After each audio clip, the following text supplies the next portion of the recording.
everything that we have said, dynamic, structure, clarity in the choreography, simplicity,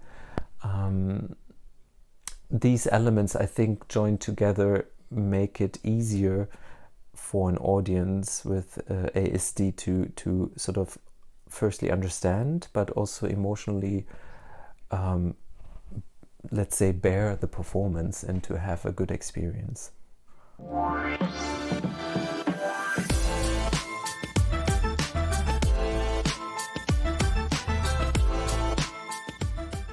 So in our project we had a weekend in Dresden where we met with a few professional dancers and our team and two candidates on the spectrum. And we wanted to test out several ways to explore how choreography affects the experience that they have as audience members. And we decided to choose a few different elements or approaches for choreography, which was chosen in a dramaturgical way, that we looked at more narrative choreography, more abstract choreography, or something that we named poetry. And we created several segments for these three specific directions or dramaturgical choices, and wanted to explore how that was experienced by our audience members. That was one part of the project, and we also looked at classical ballet and pantomime in order to explore not only characters, but also to explore how this language that is somewhat antique, if it was still something that could be understood, and if it made any sense to a modern audience, and specifically, of course, an audience with ASD. And for me, that was actually one of the most surprising and exciting parts, to find out that actually that language was very clear and it was very easily understood, and certain characters or character traits were quite well received in terms of body language, body posture, gestures, which sometimes to me as a choreographer seems very dated, but somehow it was a way that was very clearly conveyed somehow and understood by our audience. And that doesn't mean that, of course, one should use this type of language on stage, but I think it was a very good experience to draw the consciousness back to that way of portraying a character, and maybe use some of the body language in a more contemporary way, but to sort of go back in time and look at why did it work? Why is it so easily understood? So for me, that was a very interesting point within the project, not only in the frame of creating consciousness as a choreographer for people on the spectrum, but also as a choreographer myself, to actually go back a little bit in time and history and explore these things. Where I was surprised the most when it comes to the classical ballet language is that the audience, they really very quickly understood the position, or let's say the if it was a prince, or if it was more a peasant, or if it was someone very melancholic, through sort of using pantomime from the ballets of Giselle and Swan Lake and Les Corsaires, that they were actually really pointing out the most important character traits and the most important emotional states also of the character, that they could also tell that they had power, or that they were a bit weaker, or they were in some sort of more melancholic state or more happy state. We tried not to express with our faces. So when we performed these pantomimes and classical ballet steps, we tried to really only use movement without emotion in the face or conveying too much emotion. So we looked at the pure movement of classical dance and pantomime, and we wanted to know what does it convey, or what can be understood through this physical language. I mean, there are many things that came up throughout the process that brought awareness to me as a choreographer, when putting in mind that I'm creating for an audience on the spectrum. And one very important point that we learned was about mass scenes on stage. So choreography that concerns large groups of people on stage. And additional to that, multiple storylines that were told. We were looking at a production of Midsummer Night's Dream from the Hungarian National Ballet on a video, and we sort of all brought our feedback, and what we learned from it was that it was difficult to follow big scenes with large casts of people where multiple things happened at the same time. So my advice when working with the awareness to create dance movements for an audience with autism and using large groups on stage would be to really structure the choreography well, and to really, and this is actually sort of in line with a dramaturgical approach anyway, to really look at what is important. Which story do we want to tell? Where is the focus? Even with many people on stage, that it's very clear that, okay, we want the focus here now, and we don't want to overload the sensations or the ability to take in things. And this is also referring, of course, with the awareness to create a piece for people on the spectrum, but also creating any piece in that matter, because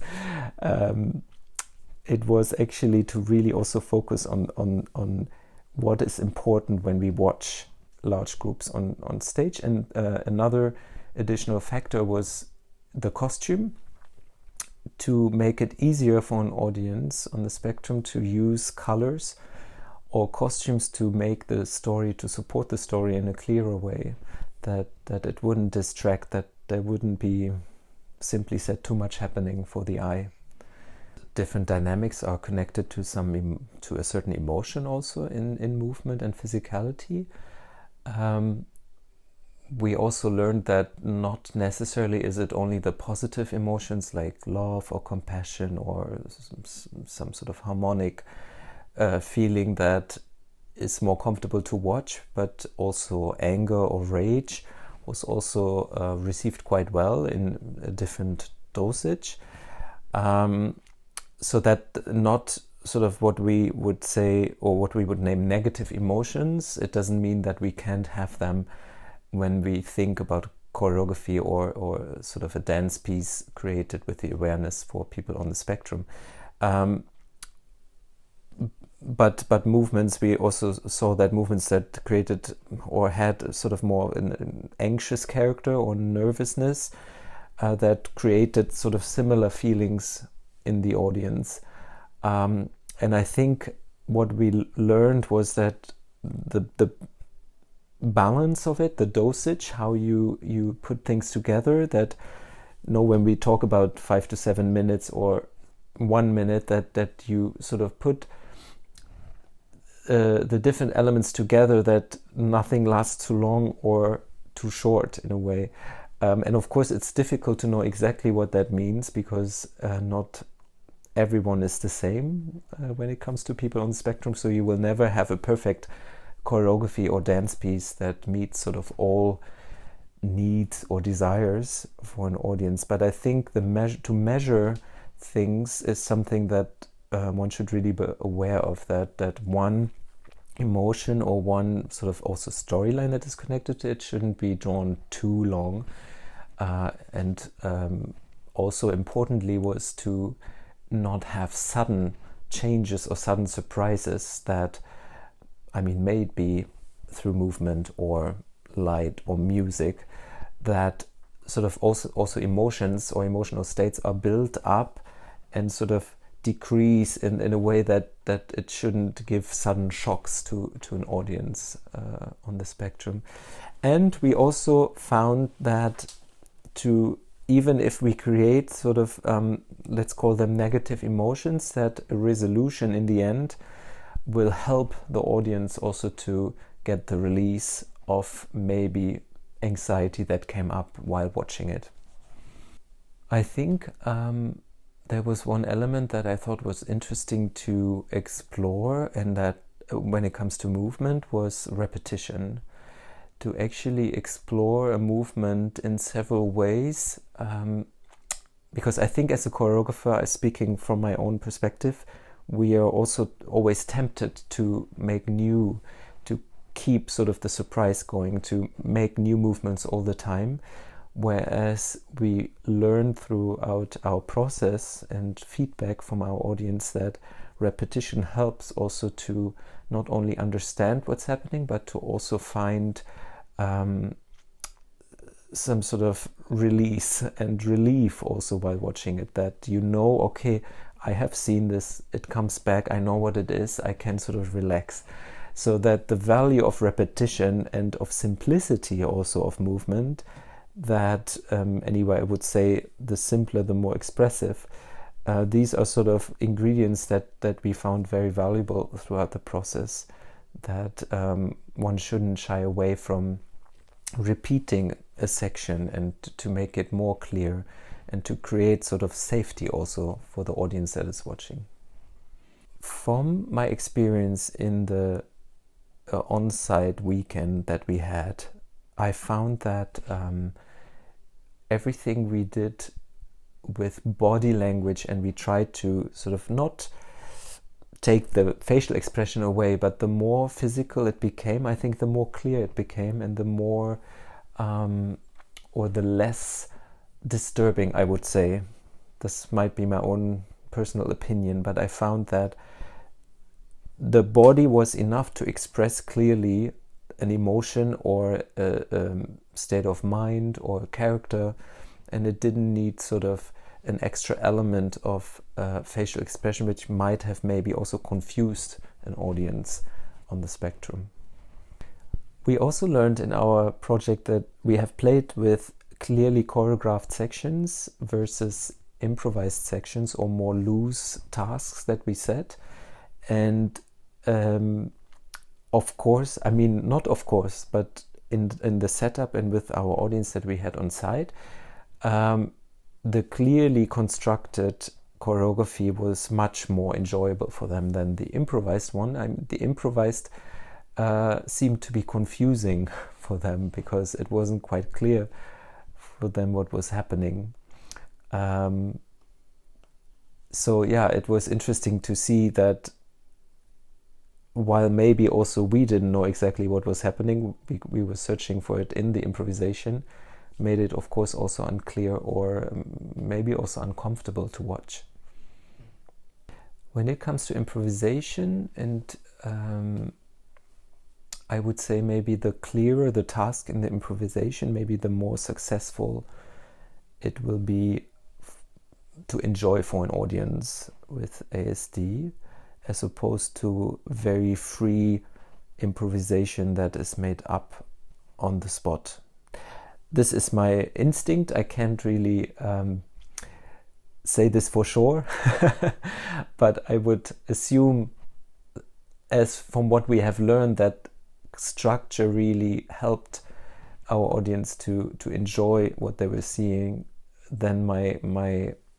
instinct would say the less structure, the less enjoyable.